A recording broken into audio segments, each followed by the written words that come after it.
Halo, saya Dr. Nahla.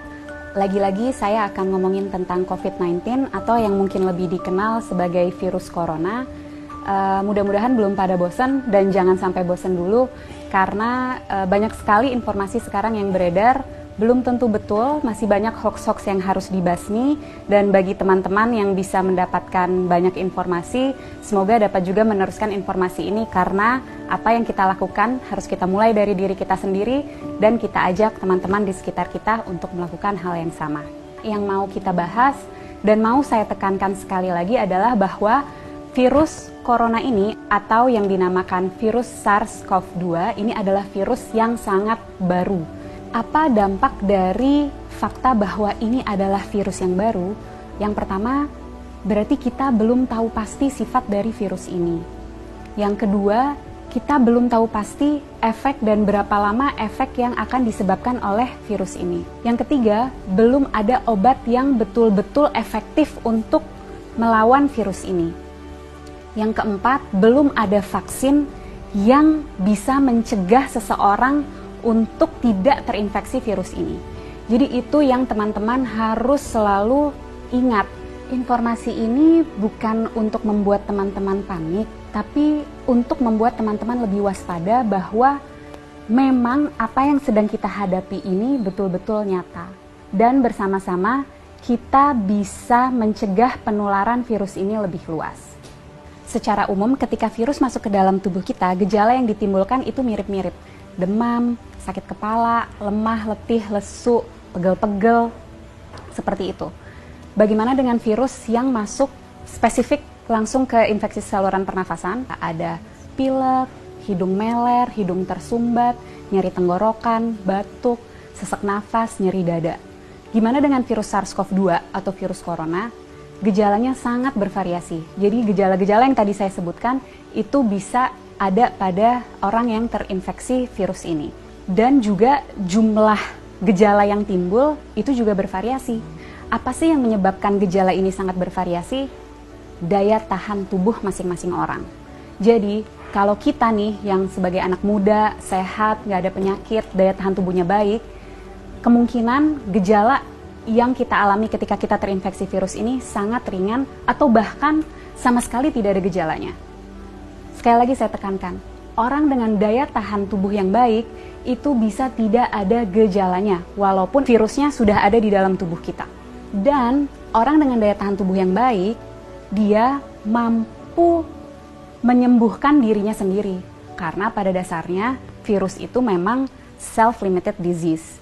Jadi daya tahan tubuh kita sendiri bisa membasmi virus itu. Bagaimana dengan orang-orang dengan daya tahan tubuh rendah? Tentunya akan dapat mengalami gejala yang lebih berat, bisa sampai sesak nafas, bahkan bisa sampai menyebabkan kematian.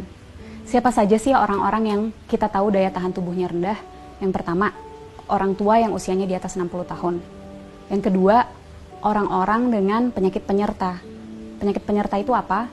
Jadi penyakit yang biasanya lagi-lagi ada di orang tua, seperti kencing manis, darah tinggi, sakit jantung, sakit ginjal, sakit paru, sakit liver, kanker, dan lain-lain.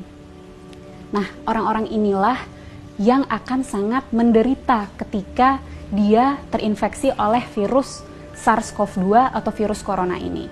Untuk kita yang daya tahan tubuhnya baik, ketika kita terinfeksi virus ini, kita bisa hanya dengan meningkatkan daya tahan tubuh kita, terus kita bisa melawan virus ini. Tapi bagaimana dengan orang-orang dengan daya tahan tubuh rendah? Itu yang harus kita pikirkan. Itu yang harus kita cegah supaya mereka tidak tertular virus ini. Jadi, apa yang bisa kita lakukan untuk membantu mereka-mereka yang daya tahan tubuhnya rendah? Dengan cara jaga jarak, hindari keramaian, dan di rumah aja. Kenapa? Karena virus ini yang paling kita takutkan dan sudah kita tahu dari virus ini adalah penyebarannya yang sangat amat cepat dan lebih mudah dan lebih cepat di tempat-tempat keramaian. Tapi lagi-lagi jangan panik. Bukan berarti kalau teman-teman yang masih muda dan sehat ini merasa, oh saya ada gejala-gejala COVID-19 nih, ada demam-demam yang sumeng-sumeng, demam rendah, nyeri tenggorokan, sedikit pilek, sedikit batuk, terus harus langsung ke rumah sakit. Bukan itu maksud saya. Bukan berarti Kalau teman-teman ada gejala itu, harus segera ke rumah sakit. Apa yang harus kita lakukan? Ketika mengalami gejala itu, lagi-lagi di rumah aja, tingkatin daya tahan tubuh dari rumah. Dengan cara apa? Istirahat yang cukup, tidur malam yang cukup, 7-9 jam, makan makanan bergizi, minum air yang banyak, kalau bisa lakukan olahraga atau aktivitas ringan di rumah. Kenapa untuk kita yang muda dan sehat ketika mengalami gejala-gejala penyakit COVID-19 lebih baik di rumah aja dan nggak perlu ke rumah sakit? Karena kita mau memastikan bahwa rumah sakit itu tetap tersedia untuk mereka yang betul-betul membutuhkan. Orang tua, orang dengan daya tahan tubuh yang rendah, dan orang-orang muda yang mengalami gejala berat seperti sesak nafas. Mereka itulah yang harus segera ke rumah sakit. Jadi kita pastikan rumah sakit memang untuk mereka yang membutuhkan. Kalau kita bisa di rumah aja. Bagaimana dengan kita yang tidak ada gejala? Sebaiknya tetap jaga jarak, hindari keramaian, dan di rumah aja. Kenapa?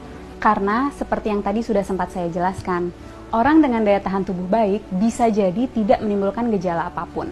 Jadi kalau dari luar dia terlihat sehat, belum tentu tidak ada virus itu di dalam tubuhnya. Dan orang-orang tanpa gejala ini tetap bisa menularkan ke orang lain. Melalui apa? Misalnya, kita lagi ngobrol-ngobrol sambil makan, dia tersedak, batuk, virusnya banyak di situ. Atau lagi di mobil bareng, AC-nya kenceng banget, kedinginan, dia bersin, virusnya ada di situ. Penting untuk kita jaga jarak. Jaga jarak 1 meter untuk memastikan droplet yang keluar melalui batuk ataupun bersin tidak terkena pada kita. Penting sekali untuk kita untuk selalu cuci tangan dengan cara yang benar dan sering-sering untuk memastikan jika secara tidak sengaja kita menyentuh droplet itu, kita bisa membersihkannya. Dan yang juga penting, jangan menyentuh wajah dengan tangan kita yang belum bersih. Kenapa? Karena virus akan lebih cepat menyebar, lebih cepat masuk melalui mukosa mata, hidung, dan mulut. Penting untuk kita menghindari keramaian untuk memutus rantai penularan ini. Penting untuk kita di rumah aja supaya kita bisa terus meningkatkan daya tahan tubuh kita untuk dapat melawan virus ini. Bagaimana untuk kita yang tidak bisa di rumah aja, terpaksa harus bekerja di luar atau harus pergi keluar, tetap usahakan untuk menjaga jarak. Jaga jarak 1 meter dan usahakan sebisa mungkin menghindari keramaian. Jangan lupa untuk selalu menjaga kebersihan dengan mencuci tangan yang bersih. Kalau tidak bisa menemukan air dan sabun, kita bisa menggunakan sanitizer. Para peneliti, dokter-dokter, farmasis, tenaga medis, dan semua sedang berusaha mati-matian untuk mencari obat dan vaksin dari virus ini. Mari kita berperan membantu mereka dengan cara jangan panik tapi tetap waspada. Kita jaga jarak, hindari keramaian, dan di rumah aja. Nggak perlu ke rumah sakit kalau gejalanya ringan. Pastikan rumah sakit tersedia untuk mereka yang membutuhkan, orang-orang tua, orang dengan daya tahan tubuh rendah, dan orang-orang dengan gejala yang berat seperti sesak napas. Yuk teman-teman, kita bareng-bareng lawan virus SARS-CoV-2 ini. Dan untuk teman-teman medis, tetap semangat.